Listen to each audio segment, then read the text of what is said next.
یہ میں نے 6 چیزیں دیکھی ہے، میں 6 چیزیں تو بیان نہیں کروں گا، ان میں سے ایک چیز بیان کرتا ہوں۔ آپ فرماتے فَنَظَرْتُ إِلَيْهِ فَإِذَا هُوَ سَاجِدًا، میں نے کریم آقا صلی اللہ علیہ وسلم کی پیدائش کے وقت موجود تھی، میلاد کے وقت موجود تھی، میں نے آپ صلی اللہ علیہ وسلم کو دیکھا جیسے آپ صلی اللہ علیہ وسلم کی ولادت ہوتی، آپ سب سے پہلے سجدہ فرماتے، جب آپ سجدے میں تشریف لے جاتے ہم نے کان لگا کر آواز سنی تو آپ اس وقت بھی دعا فرما رہے تھے، اللہم اغفر لی امتی، اللہم اہدی امتی، اے اللہ میری امت کی بخشش کا فیصلہ فرما، میری امت کا مغفرت کا فیصلہ فرما۔ اسی طرح جب شیخ عبدالقادر جیلانی رضی اللہ تعالیٰ عنہ کی ولادت و سعادت کا دن آیا، چونکہ آپ کی ولادت یکم رمضان المبارک کو ہوئی، آپ نے صبح سحری سے لے کر افطار تک آپ نے والدہ کا دودھ تناول نہیں فرمایا، پورا مہینہ اسی شان سے گزر گیا، کبھی بھی دن کے وقت آپ نے دودھ نہیں پیا۔ پتہ چلا میرے آقا جس شریعت کو لے کے آئے ہیں، آپ کا بیٹا شیخ عبدالقادر جیلانی بچپن ہی سے اس شریعت پہ عمل کر کے دکھا رہا ہے۔ دیکھو بھائی، آج ہم 11ویں شریف مناتے ہیں اور انشاءاللہ تادم اخیر مناتے رہیں، انشاءاللہ منانے بھی چاہیے۔ اللہ والوں کی شان اور ان کے عرس مبارک منانے چاہیے، لیکن اللہ والوں کی بات بھی ماننی چاہیے، ان کی تعلیمات پہ بھی عمل کرنا چاہیے کہ ان کی تعلیمات کیا تھی۔ اور میری ملت کے نوجوانوں، جناب شیخ عبدالقادر جیلانی کا بچپن میں آپ کو بیان کر کے سناؤ۔ جب آپ کی عمر شریفہ تقریباً 5 برس کو پہنچے، میری ملت کے نوجوانوں، آپ کی والدہ ماجدہ آپ کو لے جا کر مدرسے میں بٹھا دیتی ہے۔ مدرسے میں جب آپ بیٹھ گئے تو میرے بھائیوں، اس وقت استاد محترم نے کہا شہزادے سیدزادے تمہیں قرآن کا کچھ حصہ یاد بھی ہے، اگر یاد ہے تو وہ پڑھ کے سناؤ، جتنا یاد ہے پڑھ کے سناؤ۔ ازرائے شفقت جب انہوں نے یہ پیار سے فرمایا، شیخ عبدالقادر جیلانی استاد محترم کے سامنے دو زانو ہو کے بیٹھ گئے۔ آپ نے اس وقت پہلے پارے سے قرآن شروع کیا، پہلا پارہ تلاوت کر کے مکمل سنایا، دوسرے پارے کی تلاوت مکمل ہو گئی، حتیٰ کہ ایک ہی بیٹھک میں ایک ہی جلسے میں آپ نے استاد محترم کو 18 پارے قرآن کے زبانی سنا دیے۔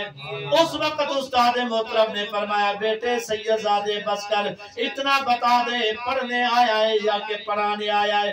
نہیں استاد جی پڑھنے آیا ہوں، پڑھانے نہیں آیا۔ پھر بتا دے اس عمر میں تجھے کس قاری نے قرآن پڑھایا ہے، کس مسجد کے خطیب و ادیب نے، کس مؤذن نے، کس بزرگ نے تجھے قرآن پڑھایا ہے، کس مکتب سے قرآن پڑھ کے آیا ہے؟ عرض کی حضرت صاحب میں کسی استاد سے پڑھ کے نہیں آیا، کسی خطیب و ادیب سے پڑھ کے نہیں آیا، کسی ریٹر و قلم کار سے پڑھ کر نہیں آیا۔ کہا اس عمر میں تجھے کس نے قرآن پڑھایا ہے، اتنا عمر کو اتنا عمدہ قرآن پڑھایا ہے؟ کہنے لگے استاد جی جب میں والدہ کے شکم میں تھا، میری والدہ قرآن پڑھتی تھی، میں قرآن سنتا تھا، اس وقت سے مجھے یہ قرآن کریم کے 18 سپارے حفظ ہو گئے، اس لیے میں والدہ کے پیٹ سے 18 پارے حفظ کر کے آیا ہوں۔ سبحان اللہ۔ اب اس بات سے نتیجہ کیا نکلا؟ نتیجہ یہ نکلا ماں قرآن پڑھنے والی تھی تو بیٹا بھی قرآن کا قاری پیدا ہوا۔ ولایت 3 قسم کی ہوتی ہے، ولایت وہبی، ولایت کسبی، ولایت نظری۔ ولایت وہبی اسے کہتے ہیں جو پیدائشی طور پہ ولی ہوتا ہے، ماں کے پیٹ میں بھی ولی ہوتا ہے، دنیا میں آتا ہے تب بھی ولی ہوتا ہے۔ ولایت کسبی اسے کہتے ہیں جو اپنی محنت سے، مجاہدات، ریاضات سے منزلیں طے کر کے پھر وہ اللہ کا ولی بن جاتا ہے۔ اور ولایت نظری اسے کہتے ہیں جب کسی اللہ والے کی اس پہ نظر پڑ جائے، جب وہ اس پہ توجہ دے دے، اس کی نظر اس کی توجہ سے بھی وہ وقت کا ولی بن جاتا ہے۔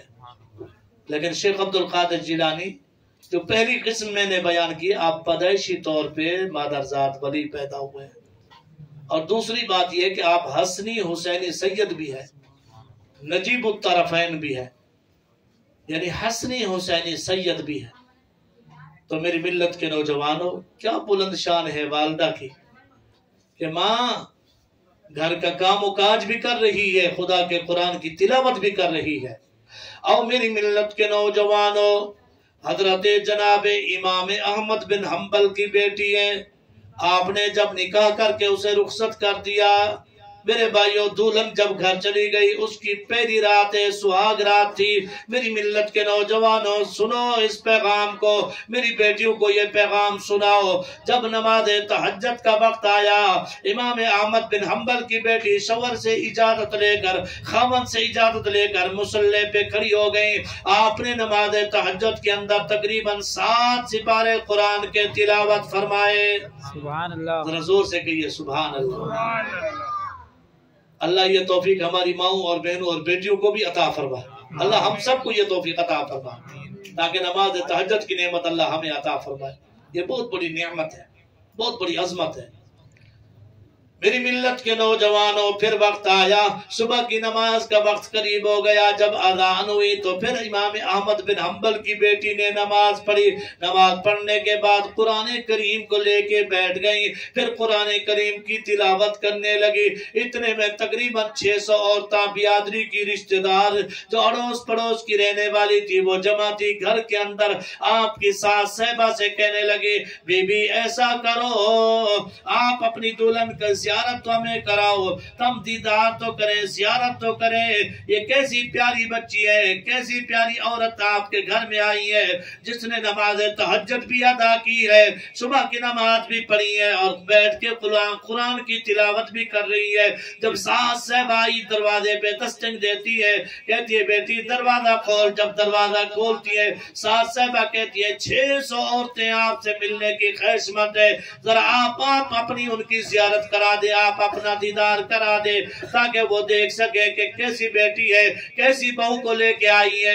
میرے بھائیو احمد بن حنبل کی بیٹی کہتی ہے امی جان میری مجبوری ہے، میں نے 6 یا 7 سال سے نماز شروع کی ہے، کبھی میری نماز قضا نہیں ہوئی، کبھی نماز نہیں چھوٹی، لیکن میں نے یہ بھی ایک اللہ سے وعدہ کیا ہے کبھی بھی میں بے نمازی عورت سے ملاقات نہیں کروں گی، میں بے نمازی عورت کو پسند نہیں کرتے۔ میری ملت کے نوجوانوں ساس صاحبہ کی آنسو جاری ہے، پھر جاتی ان عورتوں کے پاس، میری بہو صاحبہ کا پیغام یہ ہے کہ بے نمازی عورتوں سے ملنا پسند نہیں کرتے۔ انہوں نے کہا نہیں نہیں، آپ ان سے کہے کہ ہمیں ملنے کا موقع عطا فرمائے۔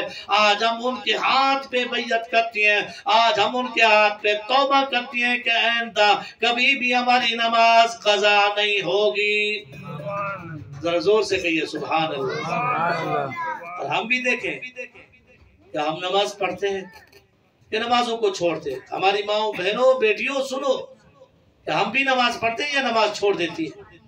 دیکھیں نا، دلہن کی پہلی رات تھی، سہاگ رات تھی، پھر بھی 5 گانا نماز تو اپنے مقام پہ وہ پڑھتی ہیں، لیکن نماز تہجد بھی اسی رات میں نہیں چھوڑی، چونکہ تربیت تھی نا امام احمد بن حنبل کی نا بھائی، جیسے ہی ماں باپ تربیت کریں گے نا تو اولاد پھر ویسی کرے گی۔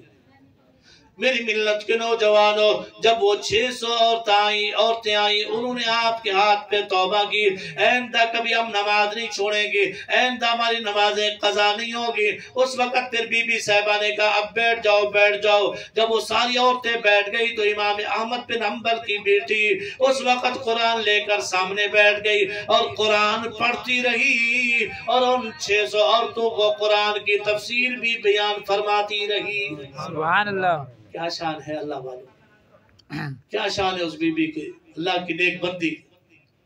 جس گھر میں آئی تو اس گھر میں تو رحمت ہی رحمت ہوگی نا بھائی۔